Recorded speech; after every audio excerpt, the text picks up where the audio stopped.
Bonjour à tous et bienvenue. Hausse des prix, pénurie, le sucre est-il devenu une denrée rare en Côte d'Ivoire? Décryptage dans Ça fait l'actualité. Depuis presque 2 mois, le sucre, produit de première nécessité, est au cœur de l'actualité à cause de son prix et de son absence sur les étals des commerces ivoiriens. Une réalité qui impacte le quotidien des populations, comme nous le montre ce reportage signé Sédou Ouattara. Alors que la campagne sucrière 2023-2024 a démarré, la Côte d'Ivoire n'a pas encore atteint sa pleine capacité de production. Les 4 usines en activité, Ferké 1 et 2 au nord, celle de Zouenoula au centre-ouest et l'unité industrielle de Borotou ont accusé un retard. Conséquence de la pénurie de sucre dans un pays qui couvre ses besoins. La Côte d'Ivoire couvre ses besoins en sucre. Mais il y a un problème. Depuis près de 3 mois, nous constatons cette pénurie du sucre en Côte d'Ivoire. Il y a eu des choses qui se sont passées où la Côte d'Ivoire a exporté du sucre, alors que nos besoins en consommation locale, il est dit que ça se chiffrait à près de 27 000 tonnes. Nous ne l'avons pas, et puis on exporte du sucre. Ça, c'est un. À la veille de la campagne sucrière, il y a l'association des sociétés productrices de sucre qui a annoncé qu'il y avait du sucre. Et ils avaient produit du sucre, qu'il y avait du sucre en quantité. Le ministère du Commerce a produit un communiqué pour dire qu'il y avait à peu près 30 000 tonnes de sucre dans les magasins. On va chez le commerçant, il n'y a pas de sucre. Alors, entre les trois, qui dit la vérité? Nous sommes dans un supermarché de la place. Le rayon à sucre est quasiment vide. Ici, le sucre de ménage n'existe que de nom. Celui des diabétiques est à l'honneur. Depuis ce matin, Monsieur Tino visite boutiques et supermarchés à la recherche du sésame.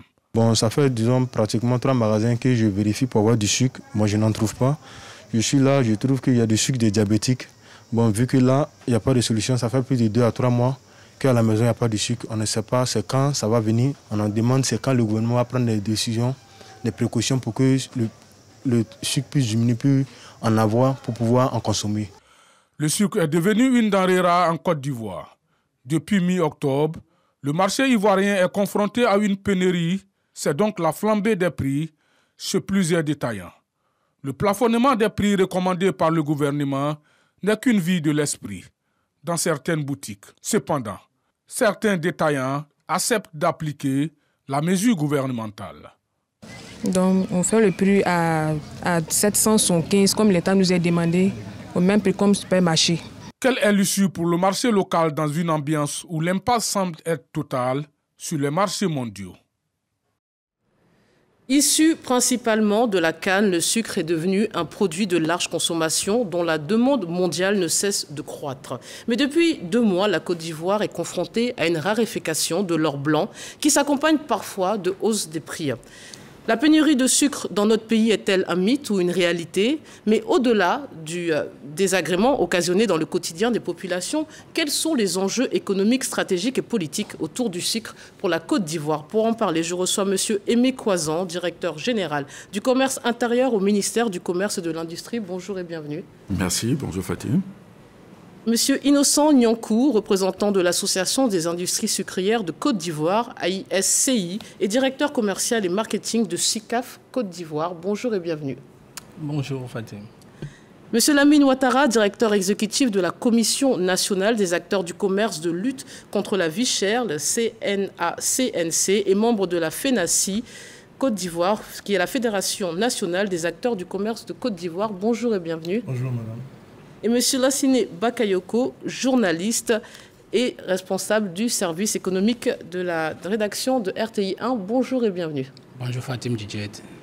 Alors messieurs, on va d'abord essayer de comprendre le rôle de chacune de vos institutions dans cette chaîne de valeur consacrée au sucre. Monsieur Niankou, vous représentez les producteurs. Qui sont-ils en Côte d'Ivoire et que font-ils exactement? Ok, merci pour cette opportunité. Donc, je représente ici aujourd'hui l'AIS, qui est l'Association des industries sucrières de Côte d'Ivoire, donc qui réunit la SUCAF Côte d'Ivoire et Sucrivoire, qui sont les industries productrices de sucre en Côte d'Ivoire. Donc, très rapidement, pour donner quelques chiffres, lorsqu'on parle de l'AIS, c'est environ 36 000 hectares de plantation de canne à sucre. C'est un outil de production de près de 240 000 tonnes de sucre. C'est une activité aujourd'hui. L'activité sucrière est régie par un contrat plan avec l'État de Côte d'Ivoire et les industries sucrières. Donc, ce contrat a un objectif en fait d'accroître la productivité en sucre des industries sucrières afin de couvrir les besoins du marché et également améliorer la compétitivité de l'industrie. D'accord. Donc, vous êtes les producteurs de sucre et vous êtes deux en Côte d'Ivoire. Tout à fait. Maintenant, les commerçants, à quel moment déjà vous intervenez dans cette chaîne de valeur est-ce que vous représentez déjà tous les commerçants de Côte d'Ivoire ou il y a des spécificités? Alors, ici, je représente le président de la FENACI, qui est l'honorable Moro Farikou, qui est le président du conseil d'administration de la Fédération nationale des acteurs du commerce de Côte d'Ivoire, qui regroupe à peu près une soixantaine de syndicats, de coopératives, de fédérations, de tous les secteurs d'activité. Nous englobons tous les secteurs, les demi-grossistes, les grossistes, les détaillants. Donc aujourd'hui, je porte la voix donc, de cette corporation-là à travers la Commission nationale des acteurs du commerce de lutte contre la vie chère, dont il est le président lui-même. Mais je veux être précise. Vous ne représentez pas les supermarchés? Mais non. Voilà. Même si certains supermarchés se reconnaissent en nous, mais pas toute la totalité. Vous représentez les boutiquiers, des boutiquiers, des marchés, en tout cas des détaillants. D'accord. La grosse majorité. Monsieur Kwazan, comment finalement l'État, à travers votre ministère, encadre ce secteur d'activité? Quel est votre rôle? Non, vous savez que l'État de Côte d'Ivoire, à travers le ministère du Commerce et de l'industrie, a une mission de régulation du secteur de la filière. Et surtout, l'une de nos missions, c'est de nous assurer donc, de l'approvisionnement régulier du marché. Ça, c'est très important. Et bien entendu, de la disponibilité, l'accessibilité de ces produits. Donc pour nous, à disponibilité, plus accessibilité sont les maîtres mots en ce qui concerne donc, le suivi des produits de grande consommation. Donc vous avez un rôle de régulateur. De régulateur, à travers donc, notamment, comme l'a rappelé l'AIS, à travers le contrat plan que nous avons mis en place avec l'AIS pour donc arriver à l'autosuffisance en sucre en Côte d'Ivoire. On va y revenir. Assine Bakayoko, c'est vrai que ces dernières semaines, le sucre s'est invité dans l'actualité nationale, mais on a le sentiment que c'est assez régulier. Déjà, est-ce fréquent? Et pourquoi, de manière très récurrente, on parle de cette problématique du sucre dans notre pays? Oui, effectivement, pendant ces périodes-là, la pénurie se fait ressentir avec récurrence, pas seulement en Côte d'Ivoire, dans beaucoup de pays, au Mali, au Tchad, au Niger, au Nigeria. En tout cas, pendant ces périodes-là, il y a souvent des pénuries. Mais pour ce qui concerne la Côte d'Ivoire, vous savez, la campagne sucrière a été ouverte depuis le 22 octobre. Et il y a certaines sociétés qui ont connu des retards au démarrage. Et donc, en principe, ces sociétés devaient démarrer le 27 novembre passé. Et je ne sais pas s'ils l'ont fait, puisque M. Niankou est là, il est de Sucrivoire, il pourra nous le dire. Et ce qui fait que la production, ce retard a vraiment un impact sur la production. D'octobre à aujourd'hui, ils n'ont produit que 10 000 tonnes. Et ça, c'est insuffisant pour la production, enfin, pour la demande. Au niveau de la demande, c'est insuffisant. C'est une partie de l'explication de la pénurie observée sur le marché aujourd'hui. On va reprendre tout le cheminement pour que les gens soient tous au même niveau d'information. Déjà, là, il nous parle de la campagne 2023-2024 qui a débuté très récemment. Mais cette problématique précède cette campagne. J'ai le sentiment que tout ce qu'on vit découle de la précédente campagne, c'est-à-dire 2022-2023. Expliquez-nous. D'accord. La campagne dure quand et qu'est-ce que vous faites? Une campagne dure de quand à quand et qu'est-ce que vous faites dans ce laps de temps? OK. Donc la campagne, c'est on va dire, depuis fin octobre jusqu'à pratiquement fin mars, début avril, pour une campagne normale. Après, elle peut avoir une durée plus longue, mais elle va induire des coûts plus importants. Donc, ce ne serait pas l'idéal. Donc, durant cette période, c'est la récolte des cannes, le broyage, la cristallisation jusqu'à la production du produit fini qui est le sucre. Okay? Donc, déjà, je voudrais quand même rebondir sur ce qu'a dit monsieur tout à l'heure. La campagne, elle a bien démarré pour celle qui concerne 2023-24. Elle a bien démarré depuis le 22 octobre sur les sites de Ferquier pour ce qui concerne la SUCAF. Et en ce qui concerne Sucrivoire, elle a démarré depuis le 5 novembre sur le site de Zouenmoula. Et depuis le 26 novembre, elle est effective sur le site de Borotou. Mais actuellement, la pénurie que vous allez confirmer ou infirmer que ressentie par les populations, elle dépend de quelle campagne? La précédente? La campagne précédente. Alors, maintenant, la campagne précédente, elle a démarré quand? Elle a fini quand?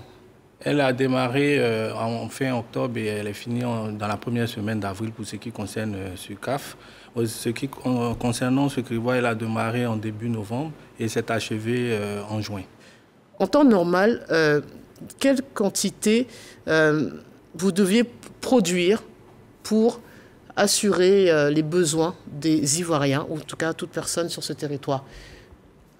Les besoins sur lesquels nous... À l'issue d'une campagne, combien vous devez produire? Quelle est la quantité que vous devez produire en temps normal? On était sur des objectifs à 237 000 pour la filière, donc pour cette campagne, 237 000 tonnes de sucre. Et vous avez produit combien? Au total, à peu près 200 000. 200 000, oui. Donc il y a un gap. On a enregistré un déficit de 37 000 tonnes de sucre sur la production locale. Alors, sachant que vous êtes aussi les seuls, vous jouissez d'une exonération, parce que l'importation de sucre est interdite. Mais vous avez, vous, sucriers, la possibilité d'importer du sucre. Est-ce que vous l'avez fait? Donc, pas vraiment une exonération, mais des autorisations exceptionnelles d'importation.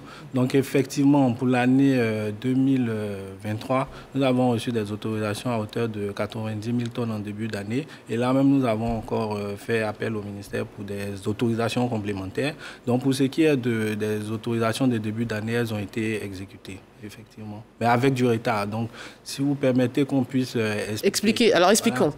Sur la production locale, qu'est-ce qui s'est passé? Au niveau de la production locale, il faut dire qu'on a fait face à une maladie virale qui s'appelle la mosaïque, donc, qui est la mosaïque en tiret, qui s'est plus manifestée sur les sites de l'Ouest, donc au niveau de Sucrivoire. Et cette maladie virale, en fait, elle entraîne un retard dans la croissance des cannes et réduit la teneur en sucre au niveau des cannes. Donc c'est principalement cette raison qui explique le déficit au niveau de Sucrivoire. Il faut rappeler que cette production, en fait, cet objectif que nous avions pour cette campagne, c'était quand même atteignable parce qu'il y a quand même SUCAFSI qui a pu faire 125 000 tonnes de sucre. Donc c'est la raison principale qui nous conduit en fait à ce déficit aujourd'hui de 37 000 sur la filière. Et en ce qui concerne l'importation, pourquoi vous n'avez pas rattrapé justement ce différentiel en important plus de sucre qu'à l'accoutumée? Effectivement. Donc, dans le cas du contrat plan, on a cette possibilité d'avoir des autorisations exceptionnelles d'importation qui devraient nous permettre en fait de juguler le déficit au niveau de la production locale. Mais il faut le dire, il y a eu on va dire une réduction au niveau de la disponibilité du sucre au niveau international.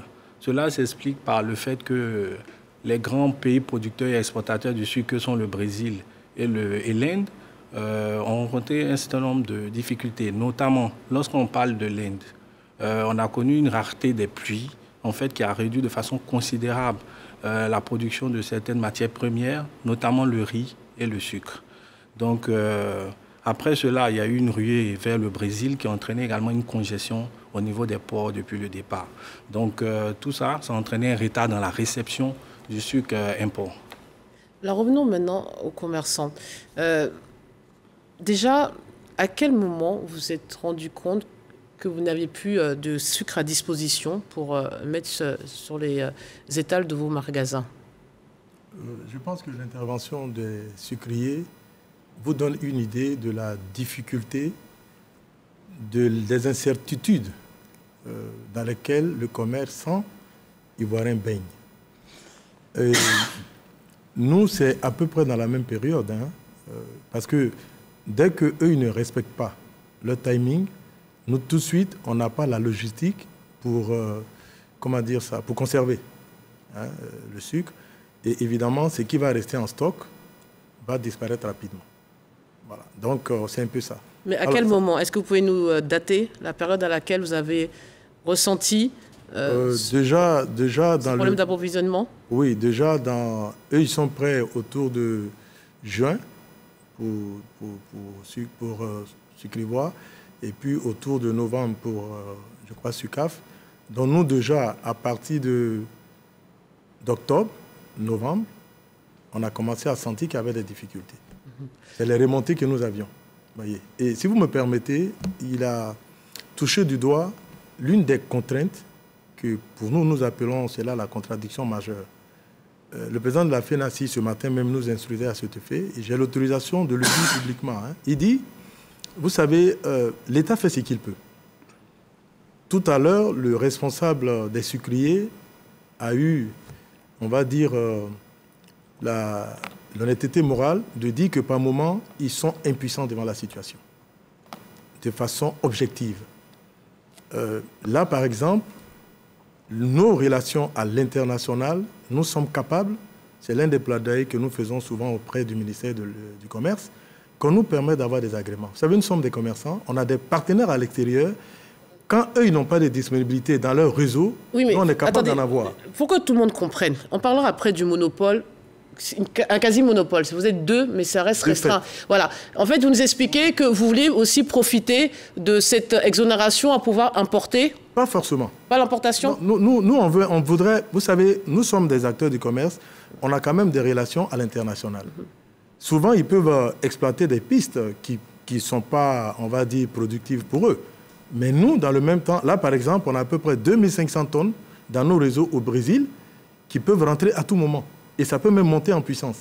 Alors, qu'est-ce que répond le ministère du Commerce? C'est vous qui donnez les agréments. Je termine rapidement. Répondez-lui. Avant qu'il ne réponde, je vais, si vous me permettez. On n'a qu'une heure, malheureusement. Allez-y. OK, merci. Vous savez que l'un des piliers donc, du PND 2021-2025, c'est la transformation structurelle de l'économie par l'industrialisation. Donc, bien entendu, la préservation de l'outil de production, la préservation donc, de notre industrie sucrière est un axe majeur de la politique qui est mise en œuvre par notre département ministériel. Donc, bien entendu, le soutien que nous apportons à cette industrie a pour but, effectivement, de permettre à la population ivoirienne de bénéficier non seulement de l'esprit du sucre et du prix du sucre. Je veux rappeler à tous que la politique que nous menons en Côte d'Ivoire a permis pendant 10 ans, je dis bien pendant 10 ans, de stabiliser le prix du sucre en Côte d'Ivoire. De 2011 à 2021-2022, le prix du sucre n'a connu aucune augmentation en Côte d'Ivoire. Ça, il est bon de le savoir. Mais ça, c'est dû justement au fait qu'en travaillant avec l'industrie sucrière, ça nous permet de lisser les variations du marché international à la hausse comme à la baisse. Et ça a permis de stabiliser notre marché, alors qu'ailleurs, ils subissent effectivement les cours mondiaux. Mais ce n'est pas vraiment la question qu'il vous posait. Vous n'y avez pas répondu. Parce que là, il nous demandait, est-ce qu'ils peuvent bénéficier? Non, j'ai bien compris la question. Mais ma réponse est dans ce que je viens de dire. Votre stratégie? Ça passe par la préservation de notre outil de production tellement fondamental. Souvenons-nous, nous étions autosuffisants en riz dans les années 75. Nous avons ouvert l'importation au riz, le riz importé, qui est venu massivement sur notre marché à bas prix. Et les conséquences, c'est que nous avons fermé nos unités de production, notamment la soderie. Nous avons fermé ces éléments. Nous sommes aujourd'hui déficitaires en riz. Nous importons massivement plus de 500 milliards de riz qui auraient pu être dans la filière auprès de nos agriculteurs. Donc l'objectif pour nous, en mettant en place le contrat plan avec les industriels, c'est de permettre d'atteindre la souveraineté en sucre et de préserver la filière de la fraude, de la contrebande et tout ce qui peut entraîner, déséquilibrer le secteur parce que, effectivement, malheureusement, l'ouverture à d'autres acteurs que l'industrie sucrière peut avoir un impact sur leur compétitivité. On va y revenir, mais quand vous parlez d'objectifs, en 2019 déjà, le ministre nous disait à la faveur de sa tournée à Sédougou et à Touba, M. Souleymane Diarra qu'il annonçait que les unités de production des sucriers, c'est-à-dire Sucaf et Sucrivar, allaient permettre l'autosuffisance en 2023. Nous sommes à 1 mois de la fin de cette année et c'est le contraire qui se passe. Un, on n'est pas autosuffisant. De même, certains parlent de pénurie, vous parlez de tension. Donc, dans les objectifs de 2025, vous pensez qu'on peut être optimiste puisque la réalité de 2023 n'a... Non, je crois qu'il faut qu'on soit juste dans l'analyse qu'on fait de la situation. Lorsque le ministre Souleymane Diarra annonce l'autosuffisance en 2023, on n'a pas la Covid. On n'a pas la Covid. En 2020, le monde entier découvre la Covid, avec les conséquences sur nos marchés. Nous arrivons en 2021-2022, nous avons la crise russo-ukrainienne, avec également son impact sur l'évolution du cours mondial des matières premières. Donc ce sont des éléments conjoncturels, mais qui sont une réalité. Donc tous ces éléments ont amené le ministère du Commerce à réviser le contrat plan, qui aujourd'hui est de 2021 à 2025, avec un objectif de 250 000 tonnes. Mais comme il l'a rappelé, Sucaf a atteint son objectif. Et pas Sucrivar. Oui, mais Sucaf a atteint son objectif qui était de 120 000 tonnes. Ils ont fait même 125 000 tonnes. Sucrivar, qui avait le même objectif de 125 000 tonnes, malheureusement, comme il l'expliquait, avec la maladie virale qui a attaqué les cannes, ils ont pu faire qu'à peu près 75 000 tonnes de sucre. Mais c'est un effet conjoncturel, cette maladie. Oui, mais on a l'impression que c'est un peu une fatalité. Vous êtes en train de nous dire que c'est la faute à pas de chance. Non, pas du tout. C'est une situation inédite qu'on a vécue. Je veux même, à cet effet, rectifier le fait que monsieur disait tout à l'heure que les sucrières reconnaissent en fait leur incapacité et tout ça. Je lui dis, on n'a jamais vécu ça. C'est quand même inédit. C'est quand même inédit. OK. Donc aujourd'hui, pour revenir sur le point de l'importation, pour ajouter à ce qu'a dit monsieur le directeur général du commerce intérieur, il y a d'autres aspects. Je veux dire, quand on parle, il fut un moment où il y a eu des importations et on a eu plusieurs cas de fraude et d'entrée illicite. Okay. Pour ce qui concerne les industries sucrières, en partant avec 2 structures, les sacs sont estampillés des logos des structures et nous prenons sur nous de faire toutes les analyses qu'il faut sur ce sucre, comme si c'était un sucre produit localement. Et ça, vous êtes les garants, en fait. Mais bien sûr. Et ce sont des entreprises qui répondent à la fois aux normes locales et internationales. Pour preuve, vous avez la Sucafsi qui est certifiée FSC 22000 version 5.1, qui est la plus haute garantie en termes de sécurité alimentaire. Vous veut dire quoi aux commerçants? Qu'ils n'ont pas la capacité technique, qualitative, peut-être, de faire ce que vous faites? Il est en train de vous dire que vous n'êtes pas au point. C'est un point que je ressens. Ce qui nous réunit sur ce plateau, c'est parce qu'on a constaté, malgré tout ce qui est mis en place, que nous encourageons, une tension sur le marché. Et ceux qui en font les frais, ce sont les commerçants, malheureusement. Tout le monde dit oui, on ne vend pas au prix juste, on ne respecte pas le plafonnement, etc. etc. Alors que les causes sont ailleurs. C'est ce que je veux dire. Je n'ai nulle part dit, rapidement, que l'État ne travaille pas. Je suis bien placé pour savoir qu'avec le ministère du Commerce, on a les rapports les plus privilégiés. Il y a un cas de concertation et tout. Alors, à qui vous achetez le sucre, vous? Puisque ce n'est pas sur CAF ni Sucrivoir. Vous achetez le sucre nous, on à qui? achète chez les grossistes ou les demi-grossistes. Mais quand eux, ils ont déjà un déficit de 40 000 tonnes, parce que quand on dit on a 270 000 tonnes à peu près et qu'on a pu faire que 210, il y a à peu près 40 000. Mais ces 40 000 là, nous, on ne les a pas. On fait comment pour les vendre? Donc ça veut dire quoi? Et si on vend plus cher? Ça veut dire quoi? Soyons pragmatiques pour les populations. Nous, on vend ce qui est disponible. Vous allez chez le grossiste. Oui. Vous approvisionnez en sucre. Oui. D'accord. Quand vous êtes arrivé septembre, octobre, novembre, qu'est-ce que vous disiez le grossiste? Il n'y avait plus de sucre? Certains n'en avaient pas. Ou quand ils en avaient, c'est des bons de livraison qu'ils donnent. Ils ne donnent pas de facture. Ça, on s'est plaint plusieurs fois au niveau du ministère du Commerce. On a fait ces remontées-là, d'informations et tout. Et donc, voilà le problème que nous sommes confrontés. Ce gap-là, lui, il va forcément jouer sur la disponibilité sur le marché. Et donc, nous, la question, vous savez, c'est bien tout ça, on est d'accord. Personne ne va dire... moi, je ne suis pas en train de dire qu'il faut qu'on nous laisse importer n'importe comment. Je ne dis pas ça, ça peut être encadré. Voilà. Quand on se rend compte qu'on veut protéger l'outil de production, Quand on se rend compte qu'on s'est donné des prévisions, on dit gouverner, c'est prévoir. Tout le monde sait qu'on n'a pas prévu la Covid, mais c'est arrivé. On s'en est sorti. L'État a fait des investissements énormes à travers le fonds de soutien on va dire, au secteur informel. Donc ça est là. Mais toutes ces mesures, quand on a fini de les faire, à la fin de la journée, au bout des bouts, qu'est-ce qu'on retient? Alors nous, la proposition que nous faisons, c'est ce que nous avons dit.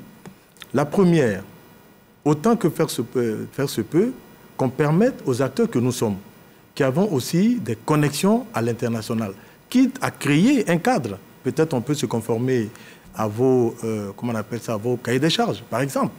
Comme ça, quand vous êtes, je dis n'importe quoi peut-être, mais quand vous êtes, on va dire, limité, déficitaire, ben, que nous, on prenne la relève. C'est une piste que nous donnons. On ne dit pas forcément que c'est la bonne. Après, je veux que Bakayoko réagisse. Oui, non, je veux vraiment rassurer un peu tout le monde, et surtout les commerçants. Parce qu'effectivement, le déficit, la rupture qu'on constate dans certains points de vente impacte non seulement les commerçants, mais j'ai envie de dire impacte surtout le consommateur final. Parce que c'est lui qui est quand même l'utilisateur final. Mais je veux vraiment, en termes de mesures d'anticipation, il faut savoir, on l'a rappelé tout à l'heure à travers l'industrie sucrière, nous avons donné un quota d'importation qui est assez exceptionnel. Sur l'année 2023. Nous avons donné jusqu'à près de 100 000 tonnes à l'importation. Nous avons anticipé, parce que les premières alertes que nous avons reçues de l'industrie sucrière nous sont remontées en début de campagne 2022-2023, parce que, comme il l'a rappelé, elle démarre au mois de novembre, octobre-novembre, et elle s'achève au mois d'avril. Mais nous, dès le mois de janvier 2023, nous avons délivré les licences d'importation à l'industrie sucrière, parce que nous savions qu'il y avait des difficultés à venir. Mais l'industrie sucrière, comme il l'a rappelé, a rempli ses niveaux d'importation sur le marché local. Malheureusement, comme je le dis, nous avons subi un ensemble de facteurs négatifs qui ont été défavorables, parce que des navires qui étaient attendus sur le mois de septembre, si ces navires étaient arrivés, les 15 000 à 20 000 tonnes qui étaient attendus au mois de septembre, s'ils étaient arrivés, Fatim, je te dis, on ne parlerait même pas de tension sur le marché. Mais le Brésil étant conjectionné, les ports brésiliens étant conjectionnés, les navires n'ont pu arriver qu'à fin octobre. Ça, c'est un fait. Personne ne pouvait prévoir cette congestion portuaire, alors que nous, on avait un programme d'arrivée des navires, parce que lorsqu'on donne nos licences d'importation, c'est adosser un chronogramme d'importation pour faire face, je dirais, aux besoins du marché national. Écoutez, on va revenir sur l'augmentation des prix. Là, on va parler aussi de la pénurie, puisque vous nous dites que la situation veut revenir à la normale, mais quand on va dans les magasins, c'est pas ce qu'on voit. Et on va dissocier les supermarchés des détaillants. Peut-être un mot de Bakayoko sur cet échange. D'abord, je voudrais dire que la conjoncture présente, je veux dire la pénurie, certes, est due au retard de production de quelques acteurs de l'industrie sucrière, mais comme le directeur l'a dit, il y a des facteurs exogènes. Et le deuxième pays importateur, qui est l'Inde, a aujourd'hui réduit son niveau d'exportation à peu près 11 millions de tonnes. Et la Thaïlande aussi, qui est le troisième pays, a aujourd'hui également réduit ses exportations. Donc tout cela fait qu'aujourd'hui, il y a une vraie tension sur les prix à l'international. Vous savez, sur l'année seulement, il y a eu 48% de niveau d'augmentation sur l'ensemble de l'industrie sucrière, sur la seule année. Et ça, cette augmentation est continue. Mais, comme l'a dit le directeur, effectivement, la Côte d'Ivoire est parvenue à maintenir les prix. Mais quand on finit de dire ça, il faut dire également que les industries sucrières doivent aussi se rendre un peu plus compétitives. Parce que le contrat plan qui a été signé en 2021 prévoyait un investissement de l'ordre de 150 milliards de francs CFA, dont 79 pour Sucrivoire, vous, et 71 milliards pour la SUCAF. Alors, il faut dire que ces investissements-là, c'est vrai, le directeur invoque aujourd'hui la question de la crise russo-ukrainienne, mais ces investissements n'ont pas nécessairement suivi. Et je comprends que certaines industries sont en difficulté. Par exemple, Sucrivoire, vous êtes en difficulté vous avez fait un déficit de près de 8 milliards en 2022. Donc, je comprends qu'il y a des difficultés structurelles même qu'il faut relever pour que cette pénurie soit minimisée. Donc, à mon avis, oui, il y a les questions d'importation, il y a la nécessité de réajuster l'outil de production, mais il y a aussi... problème structurel, de stratégie. Problème stratégique. Il faut renforcer l'investissement, en tout cas l'investissement productif au niveau des industries sucrières. Quant à la question de l'agrément des licences d'importation dont parlent les commerçants, je ne suis pas convaincu que cela pourrait venir réajuster ou bien venir... parce que nous, consommateurs, ce qui nous concerne, c'est les prix. C'est les prix à la consommation. Donc moi, je ne suis pas forcément convaincu que si le gouvernement octroie des licences aux commerçants, indépendamment des licences classiques qu'on donne aux sociétés sucrières, que cela va réjaillir sur le prix. Parce qu'on a déjà des expériences, comme sur le riz, où les commerçants ont eu des licences pour pouvoir importer le riz. Ça n'a pas donné le résultat escompté. Il y a eu plutôt de la spéculation sur le marché. Et donc, il faut que le gouvernement regarde ça avec un regard beaucoup plus profond, et un appui, une réflexion d'ensemble holistique pour permettre à la Côte d'Ivoire d'atteindre son autosuffisance alimentaire. Je rappelle que les contrats plans devaient amener la Côte d'Ivoire à atteindre à peu près 255 000, 260 000 tonnes. Si le contrat plan avait été respecté. Parce que le déficit aujourd'hui est à peu près de 40 000 tonnes, puisqu'en 2022, nous avons produit que 206 000 tonnes. Cela est insuffisant au regard des besoins de consommation. Restons sur la question du riz, si vous permettez, avec justement vous, représentants des commerçants. Le sucre est un produit de première nécessité dont le prix est plafonné par l'État depuis déjà bien longtemps. Mais comment comprendre l'augmentation du prix du sucre chez certains des commerçants? Qu'est-ce qui justifie cette augmentation, alors que c'est un produit dont le prix est plafonné? Avant de répondre à cette question... Non, je vais répondre, mais rapidement, vous allez me permettre de réagir aux réserves qu'émettent M. Lassine Bakaïko. On va raisonner par l'absurde. Si nous, une expérience a prouvé qu'on n'était pas capable d'aller jusqu'au bout, le contrat blanc a montré ses limites, mais on leur fait confiance. Donc ce n'est pas parce qu'à un moment donné, une action n'a pas marché qu'on ne peut pas réessayer.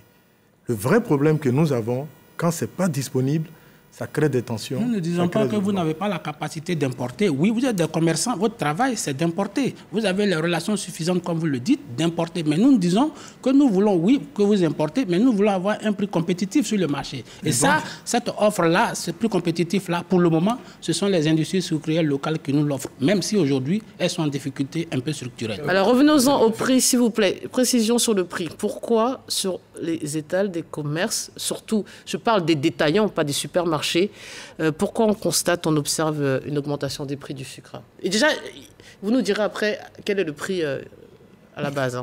Mais donc, ils disent le prix. Alors, dites-nous le prix. Dites-nous le prix, on va voir si le confirme. Et puis, qu'est-ce qui est reproché? Allez-y. Quel est le prix? Je vais laisser l'industrie. Le prix, juste le prix. Ce qui concerne les prix sur le sucre morceau, le kilo il doit être vendu à 950 francs, à Abidjan et environ. Les sachets raffinés, 1 kg, sont à 820 francs le kilo. Le sachet roux, 1 kg, il est à 770 francs le kilo. Et pour ce qui concerne le vrac, parce qu'il y a également du vrac qui est vendu en détail, le kilo de raffiné, il est à 760 et le roux est à 710 francs. Donc, on n'est pas à plus de 800 francs en moyenne sur le kilo en Côte d'Ivoire. Quand l'État plafonne les prix, vous ne changez pas le tarif pour les grossistes? Les prix sont restés inchangés. Les prix sont inchangés. On peut produire des factures si le besoin est. Les prix sont restés inchangés depuis le début. Maintenant, pourquoi, lorsque ça arrive dans le commerce, le prix change? Alors, avant de répondre à cette question, qu'on nous fasse la précision. Quand il y a plafonnement, les prix, avant le plafonnement, ne bougent pas. C'est ce que vous êtes en train de dire? Je ne comprends pas bien la question. Les prix que vous donnez, c'est les prix plafonnés? Ce sont les prix plafonnés par l'arrêté interministériel de juin 2022. Merci. Ce qui veut dire qu'avant de fixer le plafonnement, le ministère du Commerce a une réunion avec les importateurs, avec les fabricants, et puis s'accorde sur un certain nombre de modalités. Parce que quand on plafonne, on leur permet de ne pas faire des pertes. OK. En général, nos commerçants respectent les prix. En général. Mais nous avons identifié 3 cas de figure qui pourraient, pas justifier, mais expliquer. Le premier point, je l'ai relevé tout à l'heure, au moment où ces rencontres ont lieu, les détaillants ne sont pas là-bas. Donc, on ne vous associe pas? Non. Non. Et ça, on a plusieurs fois attiré l'attention du ministère là-dessus. Ça se faisait sous certains ministres. Toute la chaîne était associée, à la prise des décisions. De telle sorte que, au sortir de ces réunions, nous, les fédérations qui représentons en majorité les détaillants, on avait une idée et on avait, on va dire, le pouvoir de leur dire « Ah, attention, voilà les prix ». Alors, dans le cas d'espèce, si le grossiste à qui vous vendez au prix normal, pour ne pas nous permettre de vérifier, il ne va pas nous délivrer de facture. Il va juste se contenter d'un bon de livraison. J'arrive, madame. Laissez-moi aller jusqu'au bout. Je vous donne des raisons qui justifient, mais qui peuvent expliquer. Alors, dans le cas d'espèce, lui, il a, au lieu de vendre au prix dont vous parlez tout à l'heure, 700 francs, 900 francs, 800 francs selon les cas, le grossiste, il va vendre peut-être à 1000 francs. Le commerçant, qu'est-ce qu'il fait? Vous répercutez finalement le prix du grossiste sur nous, les consommateurs, ce que vous nous dites. Enfin, problème. Je peux terminer. Allez-y. Donnez-moi, j'arrive. Ça, c'est la première raison qui peut expliquer. C'est le temps. La deuxième raison, on l'a dit, c'est que, comment on appelle ça, on ne tient pas compte, quand on fait le plafonnement, d'un certain nombre de difficultés auxquelles le commerçant est soumis. On peut se retrouver dans un cas où, malgré le déficit, un commerçant peut avoir, avant que le plafonnement n'arrive, comment on appelle ça, de la réserve. Mais cette réserve, il avait acheté au prix non plafonné, par exemple. Donc, s'il respecte le prix plafonné, évidemment, il va vendre à perte. Et puis, il y a le coût dont j'ai parlé souvent, qui est le transport. Vous savez, beaucoup de nos commerçants, le détaillant n'est pas près du grossiste ou demi-grossiste. Bon, alors, cela dit, nous avons instruit nos commerçants, chaque fois qu'une décision doit être prise, on nous fait l'amitié de nous convier et de nous faire partager l'information. Et on a le devoir de sensibiliser nos commerçants. Voilà. Vous voulez réagir? Et après, allez, un tour de table et puis je veux lancer un élément, s'il vous plaît. Il nous reste une dizaine de minutes. S'il vous plaît, soyez concis, messieurs. Ce que je voudrais dire, malgré toute cette démonstration de la Fédération nationale des commerçants de Côte d'Ivoire, ils ne peuvent pas ôter de notre tête qu'ils ont des velléités permanentes de spéculation. Ça, c'est évident. C'est évident. C'est-à-dire que même si aujourd'hui, le plafonnement qui est fait avant ou après, tout ça, moi je pense que tout ça, c'est un peu de dilatoire dedans. Si on laisse l'importation aux commerçants, uniquement aux commerçants, ou bien même en complément aux industries sucrières, moi je suis là pour les consommateurs, il va avoir des prix qui vont flamber et le ministère du Commerce ne pourra même pas maîtriser la situation. Donc, il faut aller doucement, avec mesure, ne pas profiter, c'est une situation conjoncturelle. Il faut plutôt renforcer l'outil de production des industries sucrières pour éviter que les commerçants rentrent dans la danse et qu'ils nous fassent des prix qui vont atteindre... On le rappelle, il porte des accusations, attendez, il porte des accusations quand même, enfin pas des accusations, un constat assez grave. Il nous dit que les grossistes ne délivrent pas de factures, des bons de livraison. Bon, déjà, comment vous démontrez ce que vous dites, comment on le prouve et qu'est-ce que vos institutions font? C'est-à-dire c'est vous qui donnez ce sucre aux grossistes. Il n'y a pas de moyen de pression. On ne peut pas leur dire que s'ils ne respectent pas les règles du plafonnement, vous arrêtez de travailler avec eux.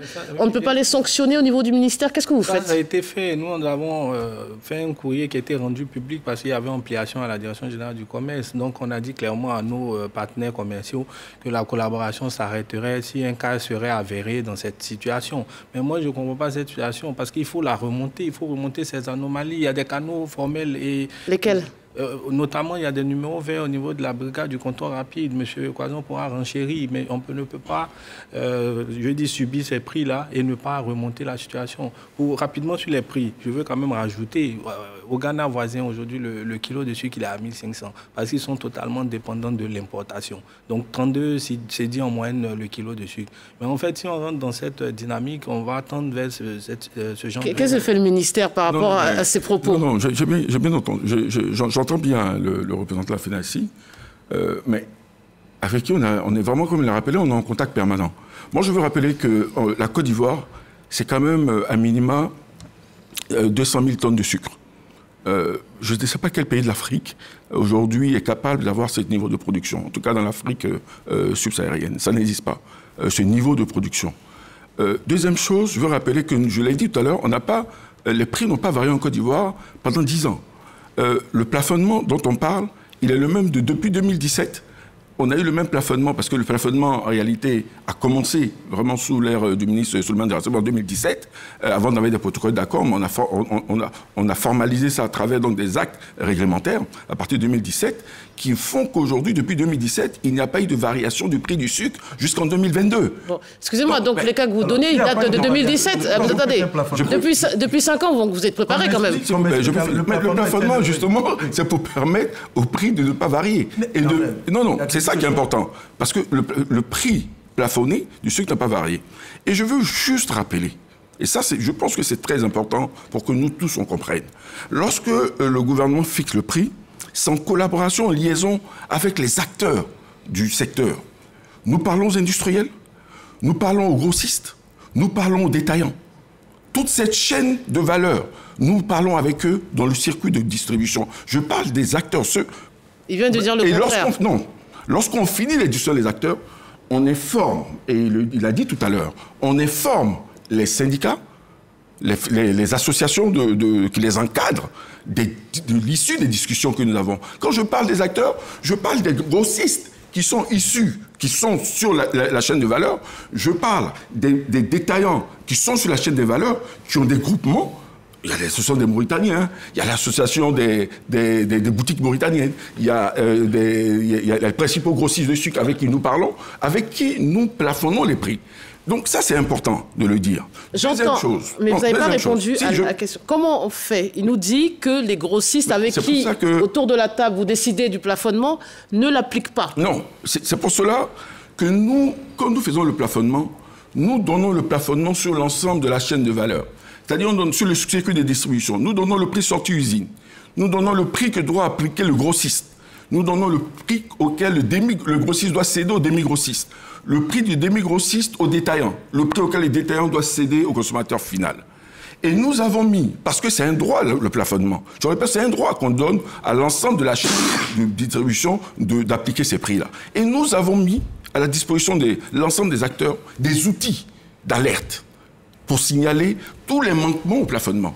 La ligne verte, le 1343, nous avons mis en place l'application contrôle citoyen qui permet à n'importe quel citoyen de dénoncer où qu'il se trouve le non-plafonnement des prix. Donc nous disons, nous au ministère du Commerce, mais chaque fois que nous sommes saisis de non-respect des prix, de partie du prix licite, mais nous agissons immédiatement. Vous avez entendu, il vous dit que vous devez dénoncer ces actes-là, ces abus, mais si vous n'avez pas de facture, comment vous démontrez ce que vous dites? Comment on vous croit, on vous croit sur parole quand vous nous dites qu'on ne vous vend pas au bon prix?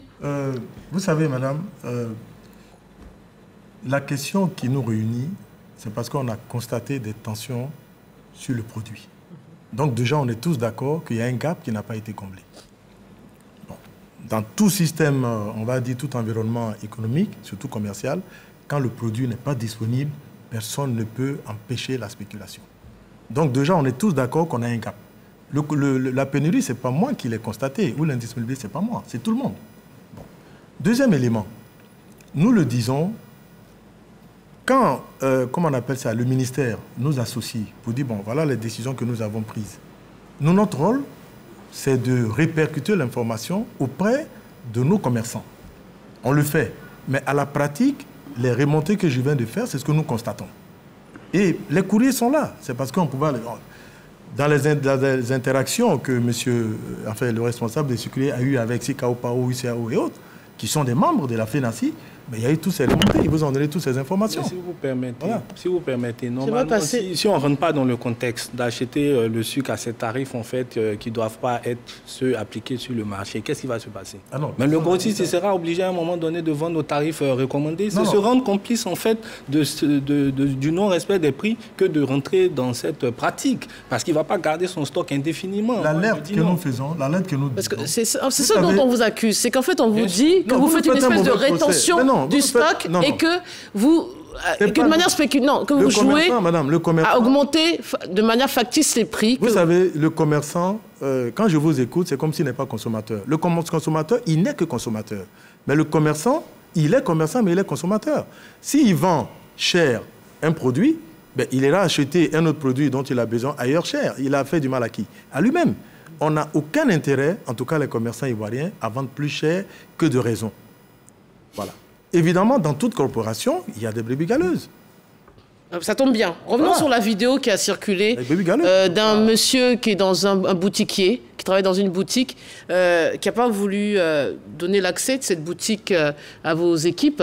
Déjà, c'est quoi? C'est un contrôle inopiné ou il y a eu une dénonciation? La brigade, parce que là, j'ai vu que c'est une intervention de la brigade de contrôle rapide, qui a agi uniquement sur dénonciation. Donc, voilà. Des citoyens ont appelé cette brigade pour dire, absolument, ce monsieur... Que dans notre quartier, ce boutiquier, il vend le sucre, le kilo de sucre à entre 1000 et 1300 francs au lieu des 800 francs donc, plafonnés. Et quand vos équipes arrivent, ils sont des agents assermentés, je suppose, donc on a obligation de leur donner accès à notre local, à notre commerce. Sinon, on est face à une opposition à fonction. D'accord. Et pourquoi l'issue paraissait aussi étrange? Il est enfermé, il y a des scellés qui sont posés. C'est quoi la procédure en fait? En réalité, j'ai envie de dire, il y a une situation malheureuse qui s'est présentée. Il y a une opposition à fonction d'un opérateur économique qui refuse l'accès de son point de vente à des agents assermentés suite à une dénonciation. Les agents ont malheureusement, et ça je le dis, et ça il faut qu'on l'assume tous, face à des risques de sécurité, parce qu'ils étaient dans une zone assez tendue. Ils ont, pour des mesures... Parce que ce qu'il faut dire d'abord, c'est le commerçant qui s'est enfermé. Oui. Les agents ne l'ont pas enfermé, puisqu'il a refusé son accès. Vous savez, c'est les grilles. La grille était fermée, hermétiquement, faite par le commerçant. Donc, les agents ne pouvaient pas accéder. Et les agents ont décidé donc de faire appel à la brigade de gendarmerie d'Agnaman pour les assister. Parce que lorsqu'ils sont donc en contrôle, en cas donc ils peuvent bénéficier de l'appui des forces de sécurité. Donc c'est ce qu'ils ont fait en allant chercher. Mais, comme je vous dis, il y a une suite d'événements qui sont quand même relativement malheureux. Les agents auraient dû procéder à l'ouverture des portes, demander un séance pour l'ouverture des portes. Mais ce qu'ils ont fait, c'est qu'ils ont mis un scellé sur une porte déjà verrouillée par le commerçant. Mais ils se sont assurés quand même que le commerçant avait une porte de repli en arrière, où il avait les clés. Et ils se sont donc... parce que je rappelle que, bon, c'est peut-être pas une raison, mais l'équipe était composée de femmes. Hein. C'était l'équipe des femmes. Donc pour des questions de sécurité, elles ont mis le scellé, elles sont parties chercher la brigade d'Agnaman pour venir les assister. Bon, on en a eu pour 30 minutes, mais comme je le dis, la réalité, c'est que quand même la brigade de gendarmerie est arrivée, ils ont mis 1 heure pour convaincre l'opérateur d'ouvrir son magasin. Mais malheureusement, lorsqu'ils ont ouvert le magasin, qu'est-ce qu'on a découvert? Produits périmés. Produits périmés. Qu'est-ce qu'on découvre? Pratiques, bien entendu, des pratiques illicites de prix. Le prix était effectivement fondu à 1300 francs le kilo. On découvre des produits périmés. Et qu'est-ce que vous faites dans ce cas-là? Quelqu'un qui augmente ses prix, un commerçant, qu'est-ce que vous faites concrètement? Non, je veux dire, nonobstant, comme je l'ai dit, le caractère malheureux de ce qui s'est passé, parce que je l'ai dit aux agents, c'est vrai que vous êtes sentis en insécurité et vous avez souhaité, je dirais, mener votre mission jusqu'au bout, mais il faut quand même savoir raison garder. Mais en même temps, la réalité, c'est que lorsqu'il y a une pratique de prix illicite, dans le cadre de la préservation du pouvoir d'achat des populations, la loi nous permet de sceller les magasins. La loi nous dit qu'il y a des amendes qui partent de 50 000 à 100 millions. C'est ça la loi. Okay. Parce que ça, c'est la pratique du prix illicite qui est considérée comme l'une des infractions les plus élevées en matière donc, sur l'ordonnance sur la concurrence. Je m'adresse aux sucriers. Nous sommes à l'approche de périodes de fêtes. Fêtes religieuses, en tout cas, voilà. Fête calendaire. Qu'est-ce qu'on doit craindre? On doit craindre que cette pénurie ou cette tension se poursuive? Vous pouvez nous garantir qu'il y aura un approvisionnement total, normal, des magasins et donc des ménages? L'association des industries sucrières tient à rassurer l'ensemble des consommateurs et de la population ivoirienne. Déjà, comme on l'a dit tout à l'heure, les campagnes sucrières ont bien démarré et contrairement au chiffre qui a été avancé, c'est déjà près de 33 000 tonnes qui ont été produites depuis le démarrage. Donc, en plus de cela, il y a des importations qui sont également en cours de réception, vu qu'avec le retard qu'on a connu, il y a du sucre qui doit encore rentrer sur cette année. Donc, à notre niveau, toutes les dispositions aujourd'hui sont prises pour que ce soit un passé, cette situation. Au-delà de ça, pour revenir aussi sur les investissements au niveau de la filière, c'est près de 83 milliards qui ont déjà été engagés sur l'exécution du contrat plan, sur les 151 millions. Et c'est une activité qui est vraiment très suivie et encadrée à travers un comité de suivi qui est présidé par le directeur général de l'industrie. Donc, ce n'est pas une activité, on va dire, qui est laissée à l'appréciation uniquement des industries sucrières, mais elle est quand même encadrée par le ministère du Commerce et de l'Industrie. Je suis obligée de me retourner vers vous, parce qu'ils nous disent, l'État nous dit, on a donné les moyens, peut-être pas assez anticipés, peut-être des erreurs commises, factuelles. Les sucriers nous disent, tout revient à la norme, mais pourtant, on l'a vu dans le reportage de Sidi Ouattara, les étals sont vides. Donc, on se tourne vers vous. Est-ce qu'on va accéder... Sur laquelle je ne peux pas répondre. Je ne vends que ce dont je dispose. Donc, vous nous dites quoi? Qu'on ne vous donne pas le sucre ou qu'on vous le vend trop cher? On espère que... On vous le donne ou on vous le vend trop cher? On veut comprendre, parce que chacun se renvoie la balle, là. Non, nous, on a renvoyé la balle à personne. Moi, je vous ai donné de façon structurelle les raisons. Nous, quand on a la marchandise, on la vend. Mais dans quel intérêt on va garder? C'est une denrée périssable. Le sucre, ça se conserve... Ah non, mais attention, madame. Mais vous avez vu l'état de nos magasins. Le magasin dont il parle, par exemple, à Niamey, où ça a été séquestré, il n'y a pas de ventilation, rien du tout. Même si ça se conserve bien, mais je veux dire, si l'endroit est insalubre, vous avez vu l'état de nos magasins. Ah non, ne nous faites pas... Vous représentez les détaillants, mais pour revenir sur le cas des 2000... Je n'ai pas terminé. Excusez-moi. Je n'ai pas terminé. Parce qu'elle a posé la question. Je dis et je répète, le commerçant, il n'a aucun intérêt à garder pendant une période assez longue, on parle de 2-3 mois quand même, qu'on constate cela. Quand c'est disponible, on vend. Quand ce n'est pas disponible, on ne vend pas. Il vient de prendre l'engagement, dire que bon, les fêtes, on aura suffisamment du sucre. Ben, s'il y en a, on va vendre. C'est ce que je peux dire. Mais maintenant, pour revenir sur l'incident malheureux, c'est quand même important. On a parlé avec le ministère du Commerce, Dr Anis Ba, le directeur même du contrôle rapide. Bon, c'est malheureux, tout le monde l'a compris. Bon, voilà. Merci, monsieur. Vraiment, je ne sais pas si les populations partagent le même sentiment que moi. On ne sait pas. C'est la responsabilité de qui? À qui la faute? Les étals sont vides. Vous nous dites que tout va bien. Et c'est étonnant. Je pense que cette émission elle nécessite une seconde partie. Parce que vraiment, je n'ai toujours pas eu de réponse à cette question. Il y a quand même une situation, Fatim. Moi, c'est indépendamment de l'émission. C'est un plaidoyer. Vous savez que moi, mon village est une des zones de production de canne à sucre. Vous, ce qu'il voit.